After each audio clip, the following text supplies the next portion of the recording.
বাংলাদেশের মানুষের দোয়ায় আমি এবং আমার পরিবার দেশের মাটিতে দেশের মানুষের সাথে ঈদ পালন করতে সক্ষম হয়েছি। তার জন্য আমি প্রথমেই আল্লাহ রব্বুল আলমের দরবারে শুকরিয়া আদায় করছি। আমি এই দেশের একজন নাগরিক হিসাবে আল্লাহ রব্বুল আলমিনের কাছে দোয়া করি আল্লাহ আমাদেরকে সেই রহমত দেন আজ এই ঈদে বাংলাদেশের মানুষ যতটা নির্বিঘ্নে বা যতটা শান্তিতে ঈদ উদযাপন করতে সক্ষম হয়েছে, ইনশাল্লাহ ভবিষ্যতের ঈদগুলোতে যেন আরও বেশি শান্তিপূর্ণভাবে আমরা ঈদ উদযাপন করতে সক্ষম হই, দেশের সকল শ্রেণী পেশার মানুষকে সাথে নিয়ে।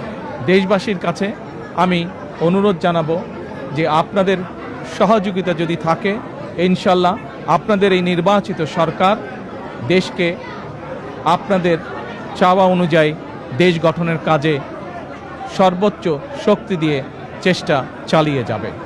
আমরা আবারও গভীর শ্রদ্ধার সঙ্গে স্মরণ করছি 1971 সালে যারা জীবন বাজি রেখে এই দেশকে স্বাধীন করেছিলেন, সেই শহীদ, সেই হতাহত মুক্তিযোদ্ধাদেরকে।